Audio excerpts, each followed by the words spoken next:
नाज़रीन, जैसे मैंने बताया था कि विल गो टू अमीन नूरानी और उनसे हम बात करेंगे। लास्ट डिस्कशन हमारी अमीन नूरानी के साथ HST पे थी, तो उसी को हम कंटिन्यू करेंगे। अमीन भाई कैसे हैं? मैं बिल्कुल ठीक हूँ जी, आप कैसे हैं? Thank you very much. Last time हमने HST पे बात की थी, तो उसमें जो एक क्वेश्चन है इस वक्त कि HST पे इंटाइटल कौन होता है? Zia, if you remember, we discussed about the HST. Like any other property, like any other goods, we have to pay the HST. HST. And real estate HST is also applicable on HST as well.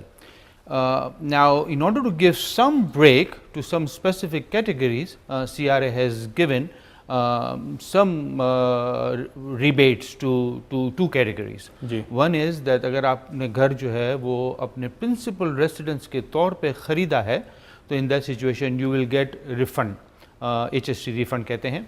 और दूसरी situation के अंदर अगर आपने investment के लिए property खरीदी है, तो उस सिचुएशन के अंदर आपको वो इन्वेस्टमेंट 1 साल मिनिमम रखना पड़ेगा। द आइडिया इज बेसिकली कि you do not by that investment for flipping purposes.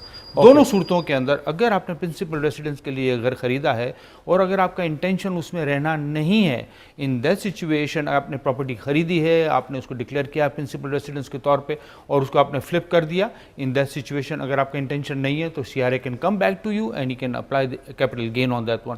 In some circumstances there are also cases where they came back to the buyer and they have applied as an ordinary business income. In that situation you will not be even getting any capital gain का जो 50% का जो exemption है वो भी नहीं मिलता है।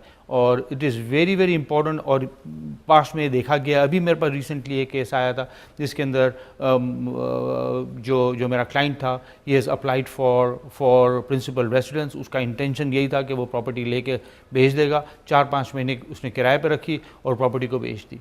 और CRA came back to them because उनके पास कंप्लीट रिकॉर्ड्स मौजूद होते हैं, सिटी से उनको चीज़ें मिल जाती है, and they come back to us and in this specific situation they came back to the client and उन्होंने HST रिबेट लगाया not on the original cost price. उन्होंने जो उस वक्त जो प्रॉपर्टी उन्होंने बेची थी उसके ऊपर HST रिबेट लगा, HST उनके ऊपर लेवी कर दिया। तो it was a very heavy penalty on them और उससे फिर निकलने के लिए बड़ा मुश्किल हो जाता है।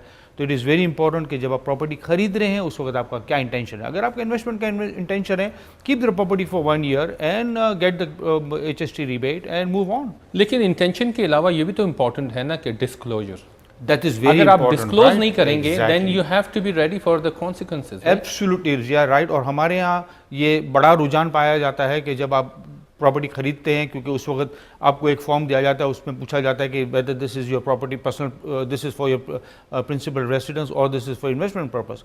प्रिंसिपल रेसिडेंस अगर होता है तो उस वक्त आप फॉर्म साइन कर देते हैं, बिल्डर आपसे HST चार्ज नहीं करता है, जो रिफंडेबल पोर्शन होता है वो आपसे चार्ज नहीं करता है। और उस सूरत के अंदर आप जो है वो HST आपको पे नहीं करनी पड़ती है। बड़ा आसान तरीका दिखता है, मगर then it has the implication in the future. As I mention, CRA can come back to you and then you have to pay the HST on the fair market value और जिस अमाउंट पे आपने property बेची होती है, not on the original cost.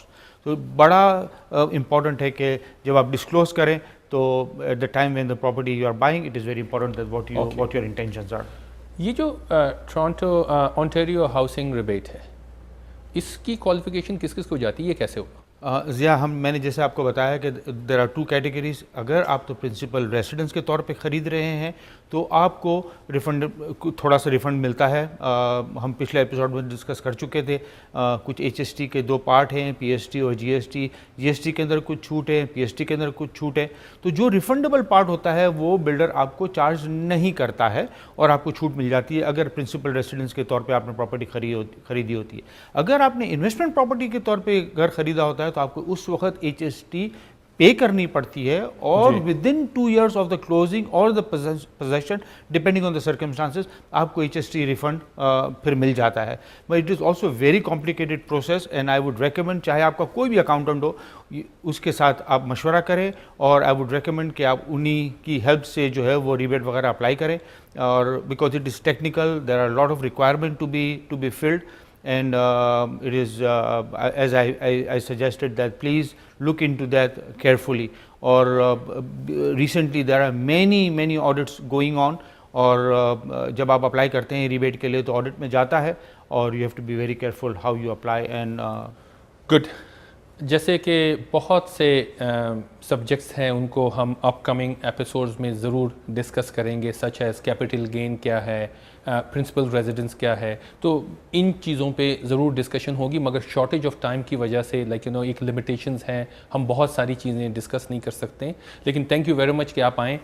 नाज़रीन, जैसे आपने देखा कि अमीन नूरानी ने बड़ा क्लियर आपको बताया कि clear intentions, correct intentions are very important. हम चलते हैं एक ब्रेक की तरफ। ब्रेक के बाद लीसा आपके साथ होंगी to give you information to buy low and sell high.